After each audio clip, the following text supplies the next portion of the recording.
बिस्मिल्लाहिर्रहमानिर्रहीम। अस्सलाम वालेकुम नाज़रीन, मैं हूं आपका मेज़बान ज़ुल्फ़कार अशरफ वाला। आप देख रहे हैं गुलिस्तान न्यूज़ कसूर। एक दिन गुलिस्तान न्यूज़ के साथ प्रोग्राम में हाज़िर खिदमत हूँ। हमारे आज के मेहमान great personality, very hard working, famous and senior lawyer in district Kasur, ex member executive supreme court bar association and chairman unity group of lawyers and senior journalist in district Kasur, general secretary Awami Falahi committee registered Kasur M Yasin Farooq Kamboj साहब हमारे साथ मौजूद हैं। बड़ी प्यारी शख्सियत के मालिक हैं। यासीन फ़ारूक साहब का शुमार मेरे वालिद मोहतरम मोहम्मद अशरफ वाला मरहूम के दरीना और मुखलस तरीन साथियों में होता है। और यासीन फ़ारूक साहब के मतलब अगर मैं बात करूँ, जब मेरे वालिद मोहतरम मोहम्मद अशरफ वाला मरहूम की वफ़ात हुई, उनके बाद मुझे बेशुमार मसाइल का सामना करना पड़ा। और यासीन फ़ारूक साहब वो शख्सियत हैं जिन्होंने मुझे एक बाप की तरह मेरे साथ पे शफ़क़त रखी और मुझे बेशुमार जो मसाइल थे उनको हल करवाने में इन्होंने अपना भरपूर रोल अदा किया और मुझे हमेशा अभी तक हमेशा गाइड किया। इनका साया हमेशा मेरे साथ पे ऐसे ही कायम दायम रहे। ये बड़ी प्यारी शख्सियत के मालिक हैं। मैं इनकी मोहब्बत को और शफ़क़त को कभी भी फरामोश नहीं कर सकता। यासीन फ़ारूक साहब के मतलब अगर बात करें तो सोशल एक्टिविटी के हवाले से पाक फलाही कमेटी रजिस्टर्ड कसूर के प्लेटफार्म और अवामी फलाही कमेटी रजिस्टर्ड कसूर के प्लेटफार्म से इन्होंने बेशुमार खिदमत सर अंजाम दी सोशल एक्टिविटी के हवाले से।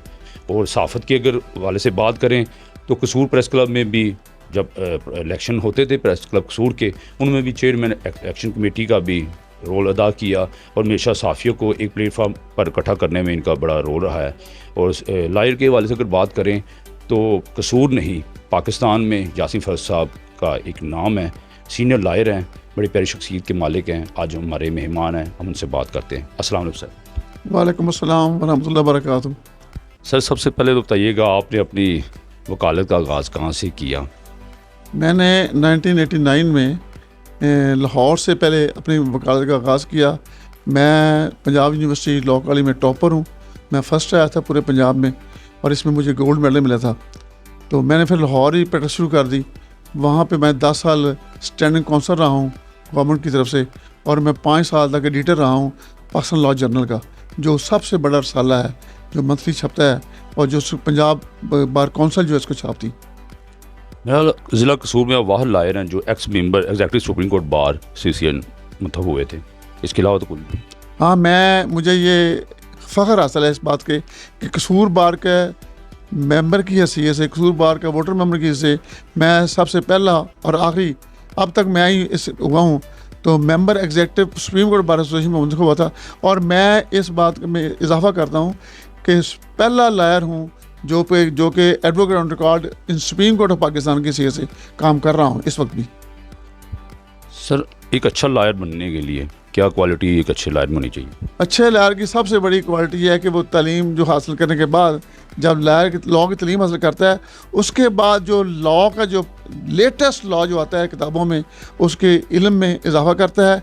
और लिहाजा उसको उसकी स्टडी में जो लॉ की किताबें हैं लायर्स की, उसकी उन किताबों का इल्म जो है वो हर जहाँ महीने 52 रसाले आते हैं, तो उनमें कम से कम 5-6 रसाले उसको ज़रूर पढ़ने चाहिए। जो क्रिमिनल लॉ है, जो सिविल लॉ है, जो कानून शहादत है, ये कम से कम 3 लॉ ऐसे हैं उनको असबर होना चाहिए इस बारे में। तो मेहनत बड़ी करनी चाहिए। माशाल्लाह, आप सीनियर लायर हैं, आप यंग लायर्स के लिए क्या मैसेज देंगे? यंग लायर्स के लिए कि मेहनत ज़्यादा से ज़्यादा मेहनत करें। और आजकल के जो हालात हैं कि ज़रा सी बात के ऊपर जजों के साथ झगड़ा कर देते हैं और दातें बंद कर देते हैं, ये बात गलत है, मैं इसको पसंद नहीं करता। हाँ, अगर जायज़ कोई उनका मकसद हो, जो अपने जायज़ मकसद के लिए, वो अपने हकूक़ के लिए, जो better law of the land जो है उसकी तक़वियत देने के लिए, और जो कॉन्स्टिट्यूशनल जो है उस कॉन्स्टिट्यूशन ऑफ पाकिस्तान जो है उसकी हिफाज़त के लिए, तो और जमहूरियत की आज़ादी के लिए ये जद्दोजहद होनी चाहिए। लेकिन ये ज़रा सी बात पे छोटे से जो लोअर रजिस्ट्री है उसे लड़ना और ताराबंदी करना, ये बड़ा गलत बात है। आपके पास हायर अदालतें मौजूद हैं, एपेलेट कोर्ट्स मौजूद हैं, उसके बाद सुपर एपेलेट कोर्ट मौजूद है, हाई कोर्ट मौजूद है, सुप्रीम कोर्ट मौजूद है। आप उसमें अपीलें करें। लड़ने की बजाय आप अगर लड़ाई झगड़े में आप वक्त गुजार देंगे ना, तो आप कामयाब लायर कभी बन सकते ही नहीं हैं। सर, आपने हमेशा कसूर के मसाइल को भी उजागर करने में बड़ा रोल अदा किया है। माशाल्लाह, अक्सर डेली अखबारात, वीकली अखबारात में आपकी न्यूज़ पब्लिश होती हैं, आपको देखा गया कि आप ऐसी शख्सियत के मालिक हैं, आपने हमेशा मसाइल को उजागर किया। आप क्या समझते हैं कि कसूर का इस वक्त जो मेन इशू है वो क्या है? कसूर के बेशुमार मसाइल हैं, बल्कि मसाइलिस्तान का शहर है कसूर। मैं बेसिकली मैं समाजी कारकुन हूँ और मैं दुखी इंसानियत की खिदमत के लिए जो भी इंसान कर सकता है ना, वो उसको करना चाहिए।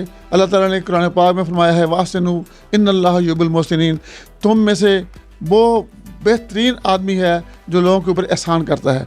लिहाजा मैंने जब सबसे पहले जो अवामी इस्लाही कमेटी, जिसका नाम बाद पाक इस्लाही कमेटी रखा गया, उसकी बुनियाद रखी कि तो मेरे अशरफ वाला साहब बड़े दरीना दोस्त थे, उससे पहले भी दोस्त थे, तो उन्होंने मेरे साथ ये काम मैंने अफजल हुसैन नकवी साहब ने और अशरफ वाला साहब ने हमने इसकी बुनियाद रखी। मैं उसका सीनियर नायब सदर था, तो मैंने वो मेरे उस्ताद थे।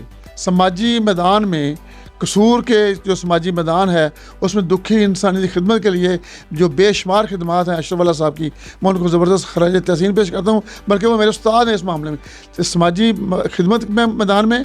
और इसके साथ ही साथ जो सहाफ़त है, गो मैं जर्नलिज़म में मेरा इलेक्टिव सब्जेक्ट था BA में, और जर्नलिज़म में मैं फ़र्स्ट आया था पूरे पंजाब में। तो उस वजह से मुझे पंजाब यूनिवर्सिटी लॉ कॉलेज में दाखिला मिला, मेरिट मेरा बन गया। तो इसलिए मुझे प्यार जर्नलिज्म से मुझे बहुत प्यार था, उसमें समाजी खिदमत से मेरा बड़ा प्यार था। ये दोनों चीज़ें मिलकर जो शवाला की एक शख्सियत बनती है, तो वो मेरे उस्ताद थे इस मामले में। तो मैंने सहाफ़त के मैदान में और समाजी खिदमत के मैदान में जो कुछ सीखा है, मैं अशरफ वाला साहब से, मैं आज भी उनकी खिदमत में खराज तहसीन पेश करता हूँ। अल्लाह ताला उनको जन्नत में करवट करवट जन्नत नसीब करे। सर, आपको समाजी कामों के हवाले से कैसे शौक़ पैदा हुआ? आप इस तरह कैसे आए? क्योंकि माशाल्लाह खिदमत के हवाले से एक मेरे उस्ताद थे चौधरी नज़ीर अहमद साहब, वो मैं उस रेलवे में मुलाजम करता था, वो भी समाजी खादम थे। दूसरे अशरफ वाला साहब मेरे उस्ताद थे। तो उन्होंने जब बुनियाद रखी तो हमने कसूर में से बेशुमार मसाइल थे। सबसे बड़ा कैंसर का मसला था। और खालिदा उस्मानी डॉक्टर थी जो कैंसर स्पेशलिस्ट थी, वो जब कसूर आई तो वो न्यूयॉर्क से और डेनमार्क से यहाँ पे कुछ साइंसदान थे, वो यहाँ आए ढूंढते ढूंढते पानी को, जो उनके ये यहाँ का पानी है टैनिस का, इसके असर डेनमार्क की जो समुद्र है उसे चला गया था। लिहाजा वो ढूंढते ढूंढते कसूर में आए। उन्होंने कहा कि जो वहाँ के समुद्र में जो कैंसर का उन्हें ज़रात पहुँचे हैं वो कसूर से पहुँचे हैं। लिहाजा हमने डॉक्टर खालिद उस्मानी साहब को बुलाया कसूर में, उन्होंने लेक्चर भी दिया और हमने ये ट्रीटमेंट प्लांट है, इसमें मैंने और अशरफ वाला साहब ने और जनाब हाफिज़ असलम साहब मरहूम जो है, इन्होंने बेशुमार काम किया है। एक हमने 2 काम किए हैं। कसूर में कोई तलीमी आला इदारा नहीं था। डिस्ट्रिक्ट पब्लिक स्कूल की जब बुनियाद GM सिकंदर साहब रखी तो हमने डोर टू डोर जाके हम आबद सेठ जो है उसको मिले, हम नूर जहाँ को मिले, जितनी भी कसूर की अहम शख्सियात थी उनसे जाके डोनेशन ली। और जब पहला इसका इफ्तिताई इजलास था DPS का, मैं उसमें स्टेट सेक्रेटरी था, हमने 17 लाख रुपया उस इजलास में हमने इकट्ठे किए। ये मैं समझता हूँ कि मेरी बड़ी जो खिदमत में है, जो कर सकता हूँ मैं जिसका बयान, ये ट्रीटमेंट प्लांट और DPS स्कूल जो है, इसको हमने जो इसकी बुनियाद रखी ना, ट्रीटमेंट प्लांट बनाया। बाद में जो उसके जो हालात हैं वो अल्लाह बेहतर जानता है या वो मुलाजमीन जानते हैं, लेकिन ट्रीटमेंट प्लांट बनाने में उसको बेनज़ीर भुट्टो कसूर आई थी तो हमने उसको कसूर लाए थे, और जब इफ्तिताह किया था उन्होंने ट्रीटमेंट प्लांट का, हम उनके साथ शामिल थे उस वक्त भी। सर, आप बताइएगा कि पाक फलाई कमेटी रजिस्टर कसूर और अवामी फलाई कमेटी रजिस्टर कसूर के प्लेटफार्म से क्या क्या अवाम की फलाह बहबूद के लिए और शहर की बेहतरी के लिए क्या इक़दाम करते हैं? पाक इस्लाही कमेटी की जब बुनियाद रखी गई तो इसका नाम था अवामी इस्लाही कमेटी। तो हमें कुछ दोस्तों ने हमें इतराज़ किया, जो समाजी महबूद का महकमा है वहाँ पे इतराज़ किया कि अवामी फलाई कमेटी नाम की कमेटी है, पहले मौजूद है, तो अवामी इस्लाही कमेटी इसके दो नाम ऐसे। तो हमने मिल के, मैंने अशरफ वाला साहब को पैगाम दिया और उसको मशवरा भी दिया कि हम पाक इस्लाही कमेटी रख लेते हैं, पाक जो पाकिस्तान के पाक नाम के ऊपर। तो पाक इस्लाही कमेटी के प्लेटफॉर्म से हमने जो खिदमात की हैं उनमें हर 14 अगस्त को हम रेलवे स्टेशन कसूर पर जलसा करते थे और सोना चांदी का जो ड्रामा था उसके तमाम फनकार को कसूर में लाए, और जो चंदा इकट्ठा हुआ उसको हमने अवामी फ्री डिस्पेंसरी हमने चलाई थी, तो आज तक चल रही है। मेरे ख्याल आप उसको चला रहे हैं। तो अवामी डिस्पेंसरी की बुनियाद भी हमने रखी। इसके अलावा सनज़दार स्कूल जो है, हमने सही का स्कूल जो है वो भी उसको मैं रखे। उसमें जो बच्चियाँ आती थी जो अनपढ़ थी उनको सिखाते थे, जो हमारे उस्तानियाँ थी उनको तनख्वाह देते थे। अलावा जी हमने हर साल जो है ना, ये जो जेल है, जेल कसूर, इसमें ईद उल फितर के मौका पर तमाम जो जेल के कैदी और हवालाती थे उनको तोहफे देते थे, और जो जिनकी म्याद इनकी जो इस वजह से बाहर नहीं आ रहे थे कि जो उनको जुर्माना होता था कैदियों को हवालातियों को, वो अदा नहीं कर सकते, हम मुहैयर हजरात से पैसे इकट्ठे करके वो जेल में अदा करते थे और उन कैदियों को हवालातियों को उनकी जो जिनकी म्याद पूरी हो चुकी थी कैद की, उनको बाहर लाते थे। फिर ईद उल जुहा के मौका पर हम इकट्ठा करके गोश्त शहर से हम वहाँ पे देखें पकाते, 1600 कैदियों से उस वक्त 1600 कैदियों को खाना खिलाते थे। और इसके अलावा भी हमने ये ईद मिलाद नबी के मौका पर आजकल भी हम अज़ीम शान जुलूस निकालते हैं, और 12 दिन मैं अब अवामी फलाही कमेटी के जनरल सेक्रेटरी हूँ, तो अवामी फलाही कमेटी के प्लेटफॉर्म से जो यकम रबीउल अव्वल से लेकर 12 रबीउल अव्वल तक हम बेहतरीन प्रोग्राम करते हैं, नात खानी का प्रोग्राम करते हैं, मुकाबले स्नैकरात मुनक़्क़िद करते हैं, जुलूस निकालते हैं, दूध की सबील गाते हैं। इसके अलावा से जो हमारे कारकुन हैं, जो अहदेदारान हैं, वो अपने अपने घरों में अलहदा ऐसे प्रोग्राम मुनक़्क़िद करते हैं। सर, प्रेस क्लब के जो इस वक्त हालात हैं आपके सामने, माशाल्लाह आप जो ना इलेक्शन करवाते हैं, बड़ा अच्छा एक प्रोसीजर चलता था प्रेस क्लब में, इलेक्शन होते थे, बड़ी रौनकें दुआला होती थी। आजकल वो प्रेस क्लब में वो रौनकें नहीं हैं। आप क्या समझते हैं कि ये मेन इशू क्या है जो साफ़ी इस वक्त ग्रुप बंदियों का शिकार है? मेन वजह, मैं प्रेस क्लब के जो हालात मौजूद हैं ये देख कर मुझे अफसोस होता है, बहुत दुख होता है। मैं इसका बुनियादी मेंबर हूँ प्रेस क्लब 30 साल से पहले, लेकिन अब जब मैंने ये हालात देखे हैं कि जो अलग-अलग ग्रुप बन गए हैं तो मैंने छोड़ दिया। हालांकि 3 इलेक्शन मैंने कराए हैं, मैं 3 इलेक्शन के दौरान जो है तो हुए थे प्रेस क्लब के, उसमें मैं चेयरमैन रहा हूँ, मेरे साथ यूनुस कियानी साहब थे और अशरफ वाला साहब भी चेयरमैन रहे हैं, उनके साथ मैं मेंबर था। तो उस वक्त जो हमने इलेक्शन कराए हैं ना, वो यादगार इलेक्शन थे। और जब ग्रुप बंदी हो गई है ना, इसका नुकसान सहाफ़ियों को और प्रेस को बहुत ज़्यादा पहुँचा, इसलिए जो इंतज़ामिया है वो इससे फ़ायदा उठाती है ग्रुप बंदी से। वो एक ग्रुप कुछ कहती है, दूसरे ग्रुप कुछ कहती है, तो लिहाजा उसका फ़ायदा उसको हो रहा है। उस नुकसान अवाम को ये हो रहा है कि जो अवाम के मसाइल हैं वो उजागर नहीं हो रहे। वो इंतज़ामिया से मिल के ऐसे ऐसे वाक़यात होते हैं, डकैती के वाक़यात होते हैं, मिलावट के वाक़यात होते हैं, और भी समाजी जो बुराइयाँ हैं वो होती हैं। उनको अखबारात में इसलिए नहीं आता कि एक ग्रुप को जाके इंतज़ामिया मिल लेती है, वो दूसरा ग्रुप जो है तो वो कहते हैं मेरे से इंतज़ामिया नाराज़ ना हो जाए, इसलिए वो अपने ख़बरों में जो अवामी मसाइल हैं वो उजागर नहीं हो रहे। तो इस बात का मुझे बहुत अफसोस है, इसलिए मैं प्रेस क्लब से आजकल मेरा कोई तल्लुक़ नहीं है। मैं साफ़ी में रहा हूँ और मैं 30 साल तक इसकी जो प्रेस क्लब में ऑफिस सेक्रेटरी में रहा हूँ। और डॉक्टर फजल रहीम साहब थे प्रेसिडेंट, उसमें मैं उनके साथ प्रेस सेक्रेटरी था, और मैंने बेशुमार जो है मिनट्स ऑफ मीटिंग जो मैंने अपने हाथ से लिखी हैं, अभी तक रिकॉर्ड मौजूद है, देखा जाए रिकॉर्ड मौजूद है। तो मैं साफ़ियों से मेरा ये उनके दस्तबस अर्ज़ है कि आप देखें वकला, मैं आज वकीलों के एक ग्रुप का मैं चेयरमैन हूँ, वहाँ यहाँ भी 2 ग्रुप हैं, बल्कि 3 ग्रुप हैं, लेकिन जब हमारे इलेक्शन हो जाते हैं तो तमाम के तमाम जो इलेक्शन ओहदेदार मुंतखब होते हैं वो तमाम बार के होते हैं। 2200 इस वक्त वकील हैं, 2200 वकील हैं, मुख्तलिफ उनके ग्रुप हैं।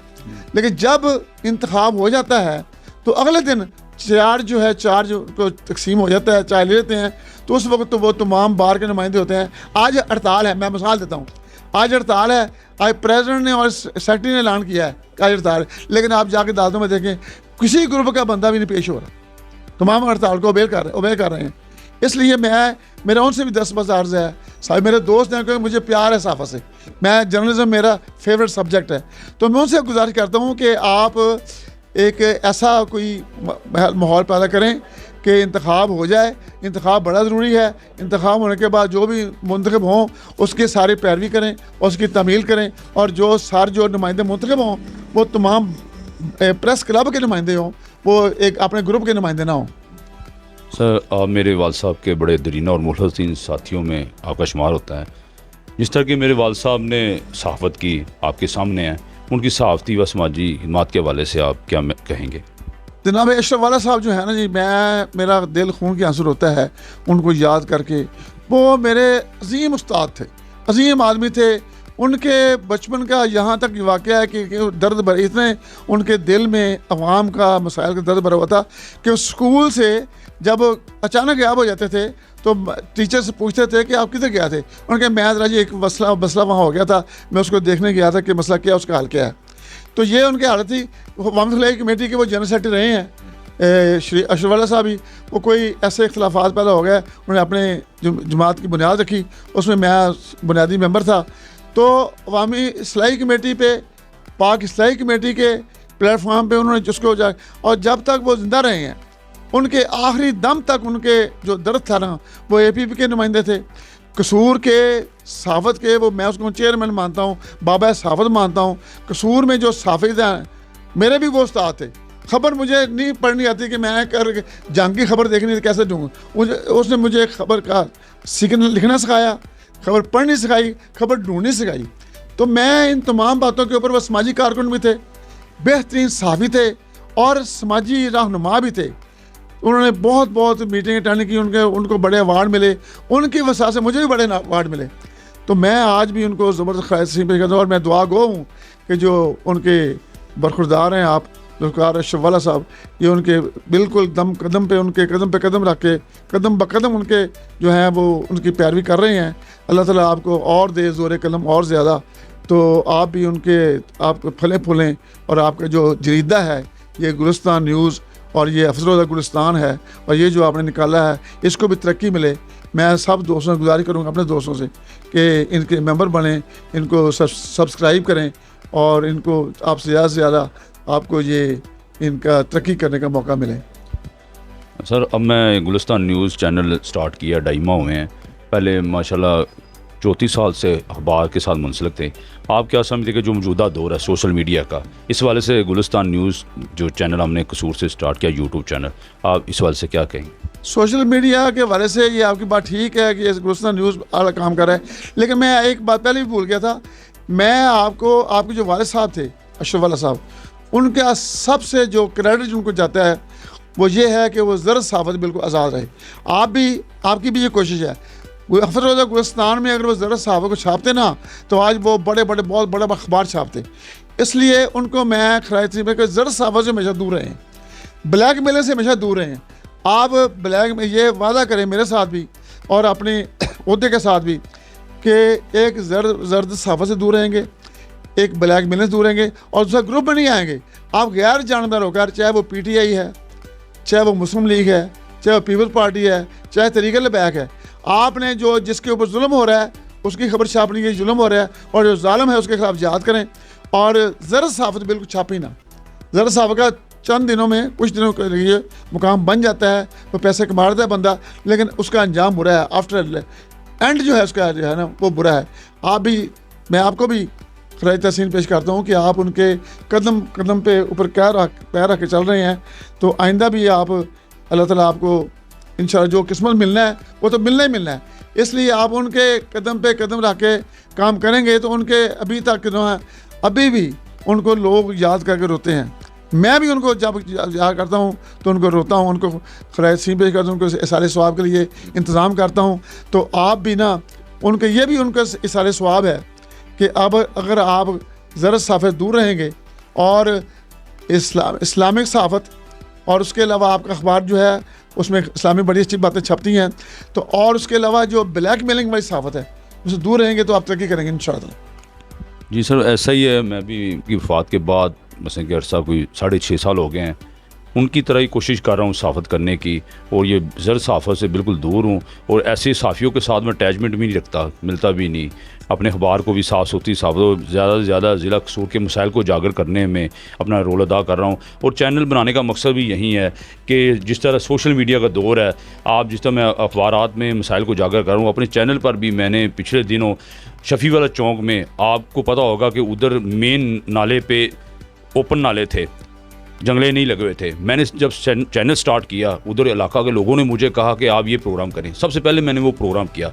आप उधर से देख सकते हैं 3 जंगले इस वक्त, वो मेरे चैनल पे एक्शन लिया गया इंतज़ामिया ने, और तीनों जंगले इस वक्त मेन रोड पे और कोने पे लगे हुए हैं, जहाँ 1 साल कबल एक मासूम बच्चा नाले में गिर कर अपनी ज़िंदगी की बाजी हार गया। तो मेरी कोशिश है इंशाल्लाह अपने वालिद साहब के मिशन को ऐसे ही जारी व सारी रखूँगा और इंशाल्लाह आपसे भी वादा है कि आप मेरे वालिद की जगह पे है, जिस तरह आपने मोहब्बत शफ़क़त की, इस तरह कभी शिकायत का मौका नहीं दूँगा। यासीन फ़ारूक साहब, समाजी हिमात के हवाले से क्या मैसेज देंगे? मैं जी, एक कुरान पाक में आयत है, व अहसिनु इन्नल्लाह युहिब्बुल मुहसिनीन, और तुम इंसानों से प्यार करो, अल्लाह ताला बेशक इंसानों की खिदमत करने वाले को पसंद करता है। इसका तर्जुमा अल्लामा इकबाल ने किया है कि खुदा के बंदे तो हैं हज़ारों, बनों में फिरते हैं मारे मारे, मैं उसका बंदा बनूंगा जिसको खुदा के बंदों से प्यार होगा। ये जो शेर है और ये जो आयत है, ये मेरे आइडियल है। यही है कि खुदा का है लोग जहाँ में अच्छे जो आते हैं जो काम दूसरों के, तो यही है कि यही है इबादत, यही दीन व ईमान के काम आए दुनिया में इंसान के इंसान। लिहाजा इंसान की खिदमत करो, मज़लूम की खिदमत करो, ज़ालिमों के साथ जिहाद करो। यही मेरे समाजी का मेरा आइडिया है ये, और ये मेरे शेर जो हैं, ये आयत है कुरान पाक की, ये मेरे आइडियल है। बहुत शुक्रिया सर, आपने अपना कीमती टाइम दिया, हमारे चैनल पे आप आए हैं, बहुत शुक्रिया। Thank you very much. आपका भी शुक्रिया, आपके स्टाफ का भी शुक्रिया, और अल्लाह ताला हम ये कबूल करे, हमारा बैठना उठना कबूल करे। और अल्लाह ताला, मैं फिर दुआ करता हूँ खुदा के हुजूर कि अल्लाह ताला जनाब अशरफ वाला साहब को जन्नत में करवट करवट जन्नत नसीब करे अपने कब्र में, और इंशाल्लाह हम इकट्ठे होंगे। इंशाल्लाह मेरा ये ईमान है कि मैं अशरफ वाला साहब जन्नत में भी इकट्ठे होंगे इंशाल्लाह। आमीन आमीन, अल्लाह आपको सलामत रखे, आमीन। जी नाज़रीन, ये थे यासीन फ़रग कंबोज साहब, अपने तजर्बे की बिना पर वकालत के हवाले से, सहाफ़त के हवाले से, समाजी कामों के हवाले से उन्होंने जो जिस तरह वो गुफ्तगू कर रहे थे कि मैंने भी अपने वालिद की वफ़ात के बाद इनसे बड़ा कुछ सीखा है, और उम्मीद करता हूँ कि आप भी इनकी गुफ्तगू से काफ़ी कुछ सीखेंगे कि जिस तरह की इन्होंने गुफ्तगू की। माशाल्लाह ऐसे लायर, ऐसी पर्सनैलिटी बहुत कम होती हैं जो ऐसे अपने तजर्बे की बिना पर ऐसी सी प्यारी बातें करते हैं। दुनिया में लोग तो बहुत हैं, बातें तो बहुत करते हैं, मगर अमली तौर पर ऐसे लोग कम होते हैं। मैंने इन्हें देखा है कि अक्सर इन्होंने अखबारात में इनकी खबरें शाया होती हैं, और कसूर के मसाइलों को इन्होंने हमेशा उजागर किया है। मुझे कई दफ़ा लोगों ने कहा यासीन फ़रग साहब की खबर आपके अखबार में रेगुलर होती है। मैं कह, वो खुद जर्नलिस्ट हैं, बड़े सीनियर हैं, वो खुद खबर मुझे लिख के देते हैं, और माशाल्लाह वो शहर के मसाइल को उजागर करते हैं। आप भी करें, अगर यासीन फ़रग साहब लिखते हैं आप भी लिखें, हम आपके भी पब्लिश करेंगे। अल्लाह ताला से दुआ गो हूँ कि यासीन फ़रग साहब का साया इसी तरह हम पे कायम दायम रहे। जिस तरह इन्होंने मेरे साथ मोहब्बत और शफ़क़त रखी है, मैं इनको मोहब्बत को कभी भी फरामोश नहीं कर सकता, वो हमेशा इनके लिए दुआ गो हूँ। जी नाज़रीन, उम्मीद है कि यासीन फ़रग साहब की आपको बातें पसंद आई होगी।